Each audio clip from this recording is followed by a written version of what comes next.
Evening, everybody. This week's guest, we're going to preview the NC State Wolfpack Miami game on Saturday night at Hard Rock Stadium, 7:30. This guy's been a sports reporter since January 2012. We're joined by Rob McLamb from the Winston County Times, if I'm not mistaken. Yeah, the Winston Times, and I also write cover NC State for the Inside Pack Sports. So Okay, I'm Rob. Good evening. Good evening. Good evening, sir. Yes. A couple things I noticed right off the top. When I looked at NC State, what they did in the second half against a very good Boston College team didn't seem like much. But when you score 21 points in the third quarter to put away a very good Boston College team, that was impressive to me. Yeah, it was opportunistic too. They had a scoop and score. They made most of their opportunities with the ball, of course.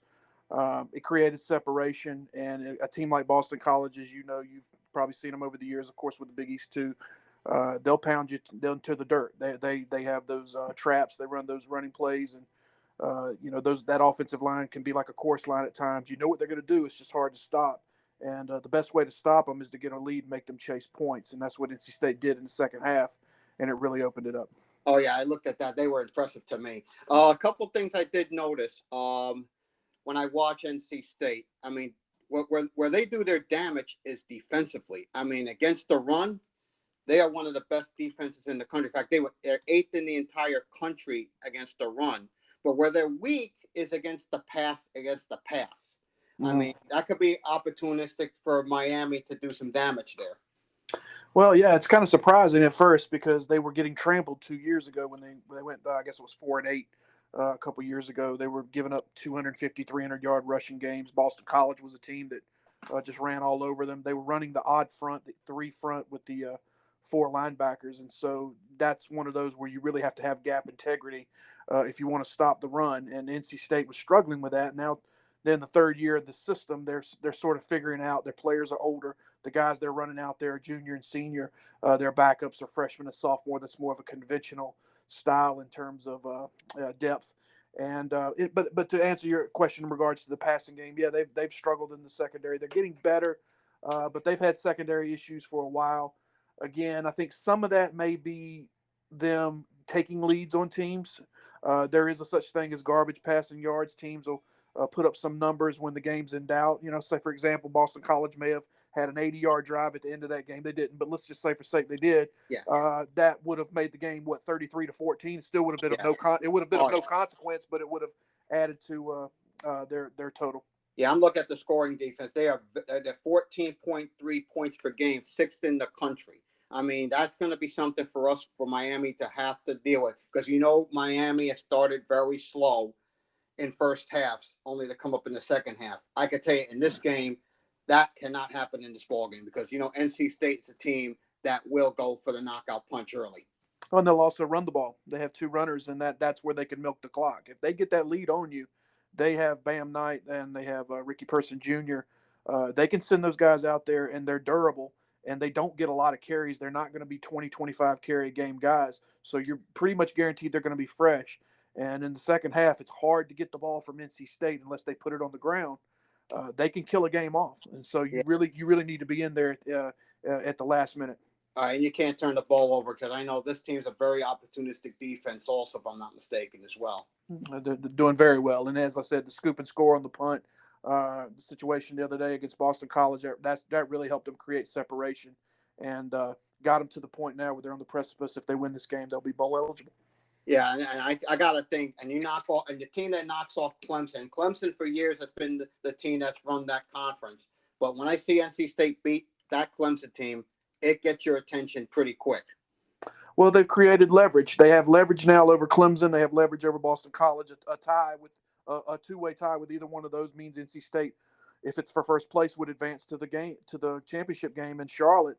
And so now it's about maintaining that. It's because this is their one coastal crossover aside from North Carolina.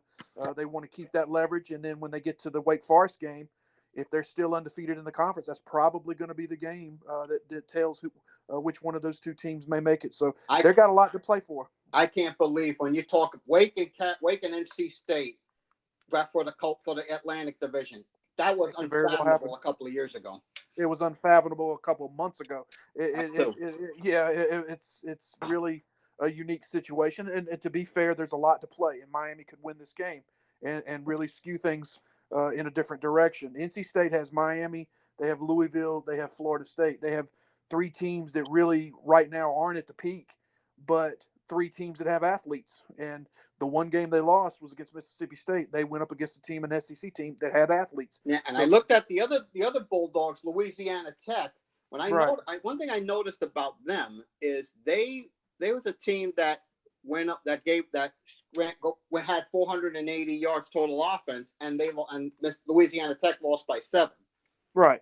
Louisiana Tech, you got to remember a couple things. Well, I know for Miami, remember them from the bowl game. They blanked. Yes, I do remember them very well. Right. So, but from an NC State perspective, you got to think of a couple things. First of all, Louisiana Tech is playing a lot of good teams. They're not going to be afraid of NC State. They're playing, teams in the SEC. They're playing teams that compete in bowl games. The second thing you got to remember, they're a team that recruits Texas, Mississippi, and Louisiana. Those are SEC. That's their ground. And then these are a lot of guys that are D1 bouncing down to their D1 drop downs to Louisiana Tech, or their D2 drop up or move ups where they're transferring in because they're trying to upgrade. They have a lot of guys that have played big time football. The quarterback was at West Virginia. He's from North Carolina. State had offered him. So Louisiana Tech was no buster team. That is a team, if you put them in the ACC, they would win games. And if you put them in the Coastal, I think they might finish in the middle of that one. So that's a good team. That's nothing to be ashamed of if you're NC State. But that gives Miami something to point to. Say, look, we have athletes. If we do what we're supposed to do, we don't put the ball on the ground, we don't fling it around and throw interceptions, we can hang with this team. How does the Tyler Van Dyke comments this week really affect NC State? Does that give them more motivation? And Van Dyke brings up a good point. Last year up in Raleigh, Miami threw for 431 and 620 in total offense.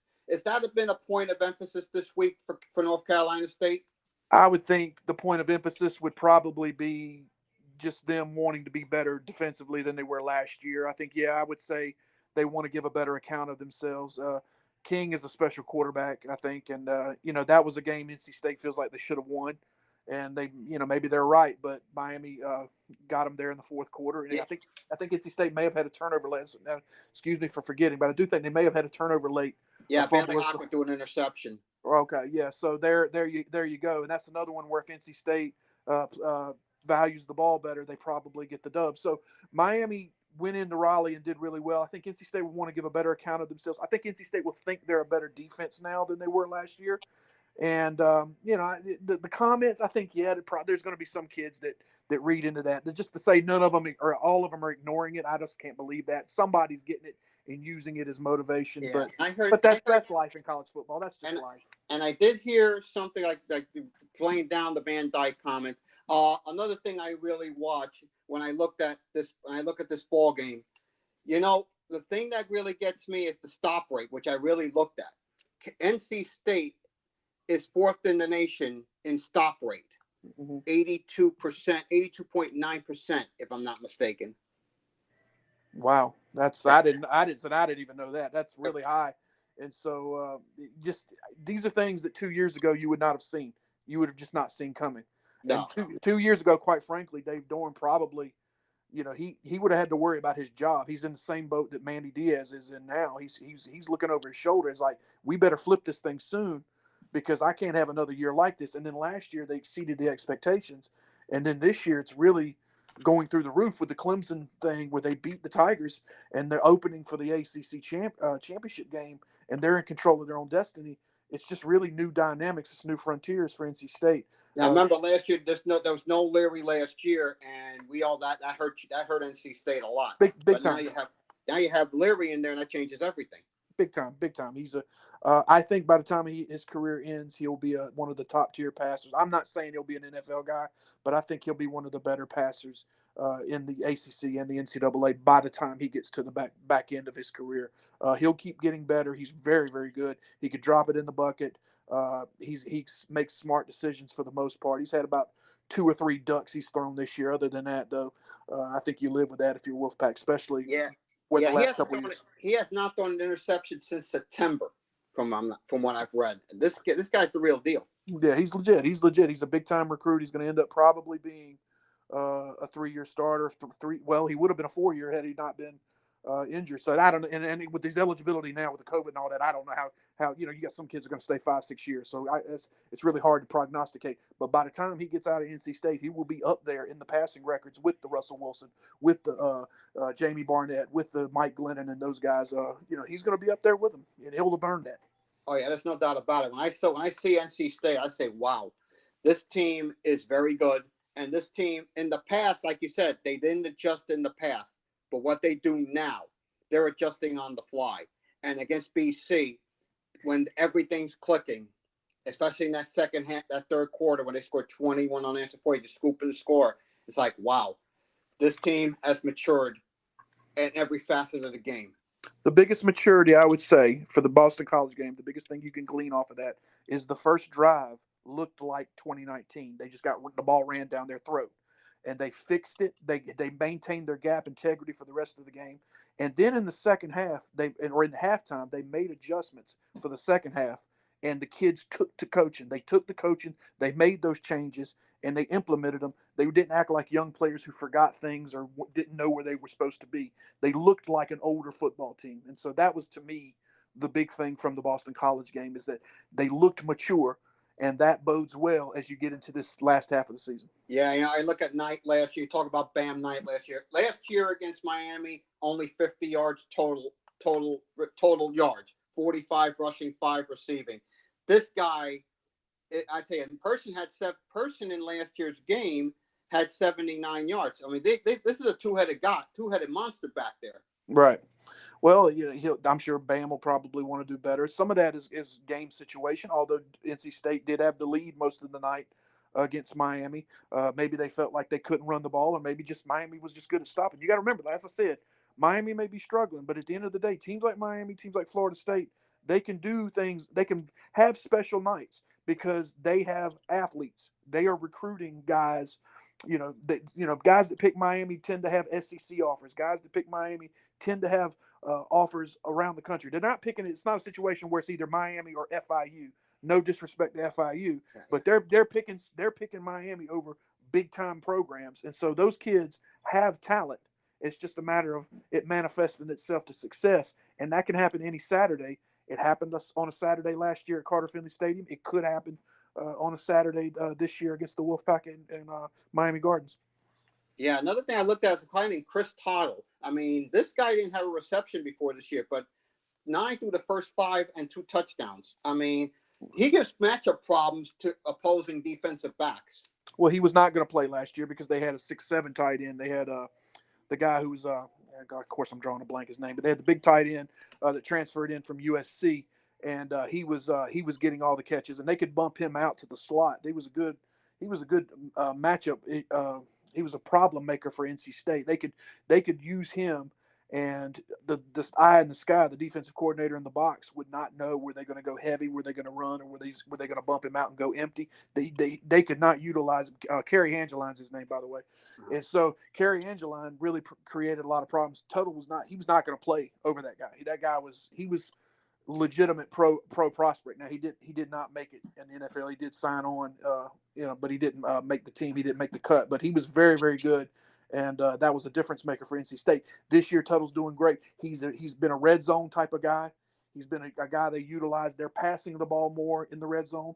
They have, I think, 10 touchdown passes within the 20-yard line, which is one of the higher marks in the country. And that's, again, going back to Leary. So when you run the ball and you're moving the ball and they get tight and there's not a lot of room back there and you can fling it around to a tight end like that, that creates matchup problems. And that's another reason NC State's won 5 or 6. Yeah, I've noticed something about Leary. I don't know if you know this. He's on pace for the highest quarterback rating there since Phillip Rivers back in 2003.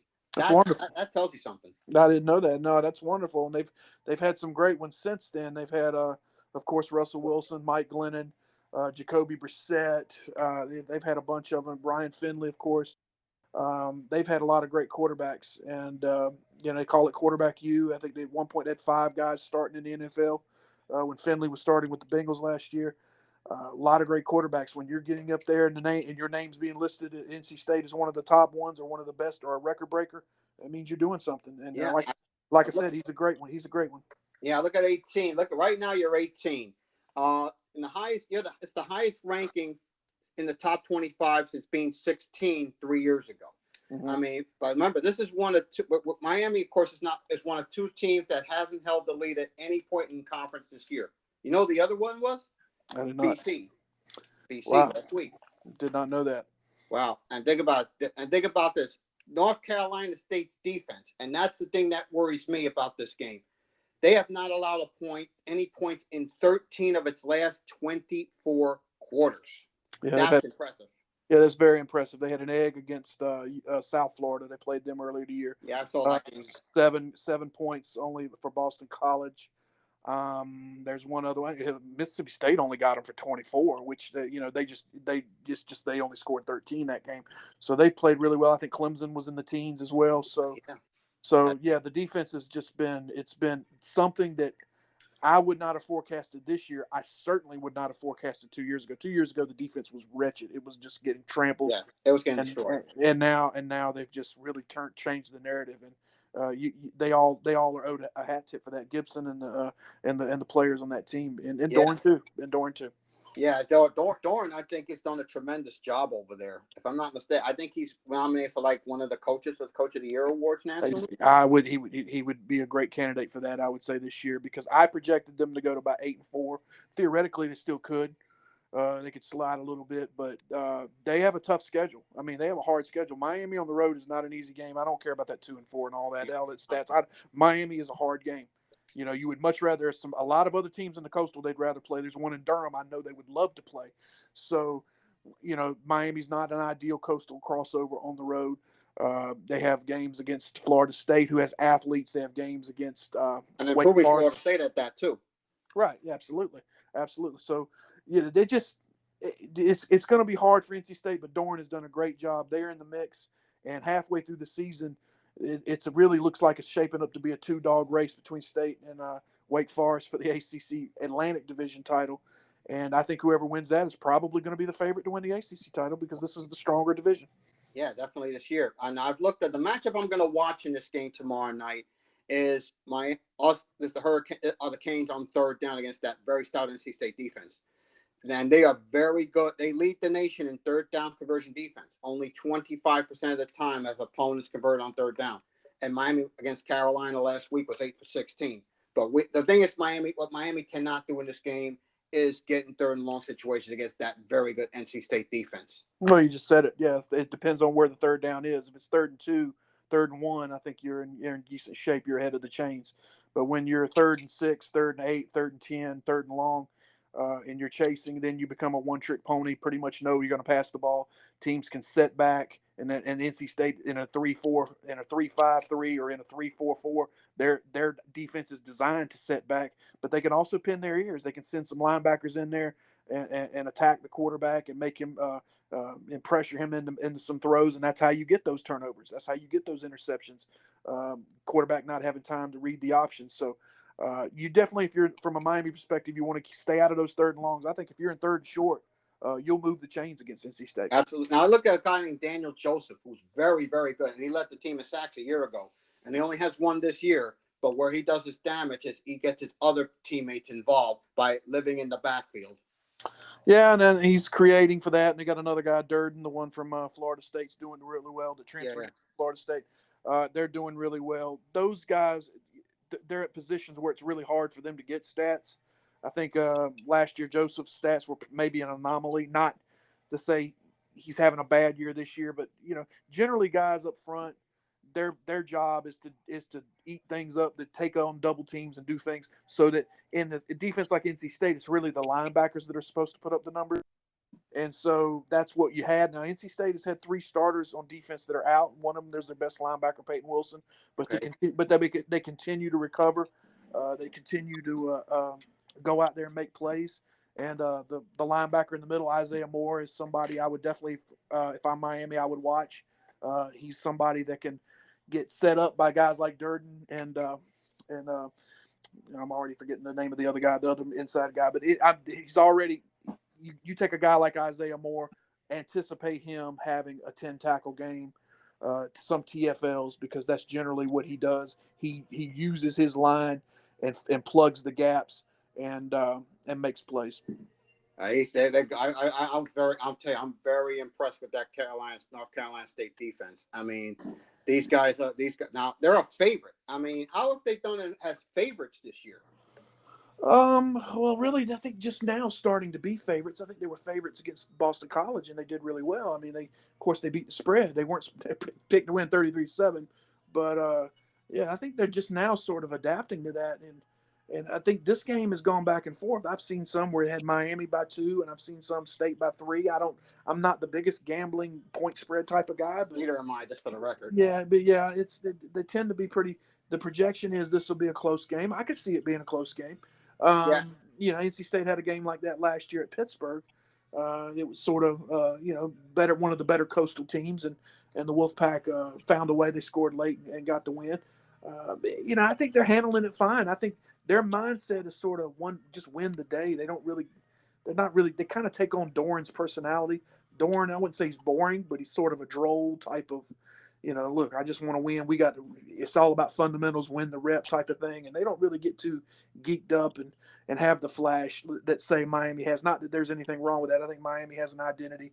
I think NC State's identity they're more of what they say. They're a hands in the dirt type of team.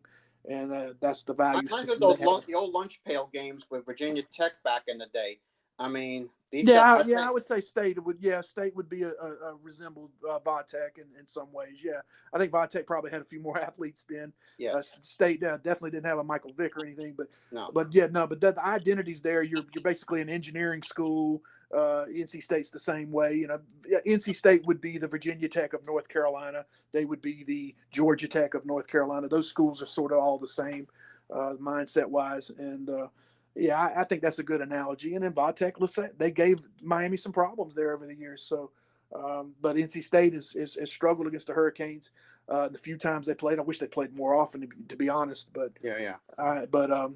This will be a big game for the Wolfpack, and if they can pull it out, it really opens the door up for a magical season. Yeah, I think everything's there for them. It's all there for them. Before I let you go, Rob, your prediction tomorrow night.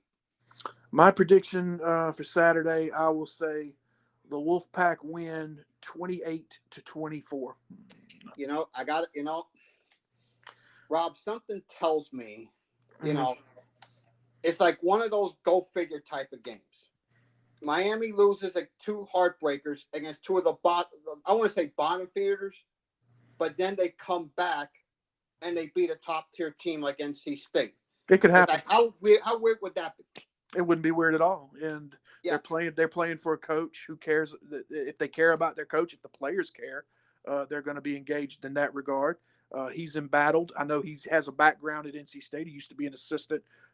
Manny Diaz was in Raleigh for a while, so I know he'll be worked up in some regard for that. But I think more he'll just be worked up for trying to get the kids a win. I know he really wants to get his kids a win. That's been his sort of spiel over the week. I feel bad that I haven't gotten these kids a win. And they've lost 2 games to ranked teams. They've lost 2 games, close ACC games. They're not a team that's going out, sans Alabama. Alabama beat. They got Alabama beats everybody. I'm not putting a lot of stock in that at all. But when they're playing compatible teams, they're not going out and getting curb stomped, and they're certainly not quitting. They didn't quit against Carolina. They're a problem. They're a problem for NC State, and I don't think Miami beating NC State classifies as a major upset, no more than it did the last time when they went down there and they beat them on that last play where they threw that ball over Amerson. The guy caught the touchdown right at the end of the game. They beat them 44-37, I believe. So so I don't think that was an upset, and I would not rate Miami beating NC State Saturday as an upset. I'm gonna go 35-30 Miami, because I think there's something there, and I really think the defense will make up late to seal the victory against. They're a very good NC State team, but I really think you can hit them in the air, and I think Miami will do enough of that. Van Dyke can back. It's time for him to back up what he says. That's why I'm going 35-30 Miami. Rob, listen, under trying circumstances, if I may, I know for me it's tough, but I want to thank you so much for joining me today. And Good luck and good luck tomorrow, and enjoy the time in Miami. My pleasure, brother. And I just tell you, hang in there, man. So as you know, you told me what happened. I'm an owner of animals myself, and so just hang in there, my man. Thank, I know it's hard, but don't think about what you lose and try to not to get lost in that. Be thinking about what you had. thank you, Rob. Take care. Have a good night. Same to you, brother. Bye Bye bye. bye.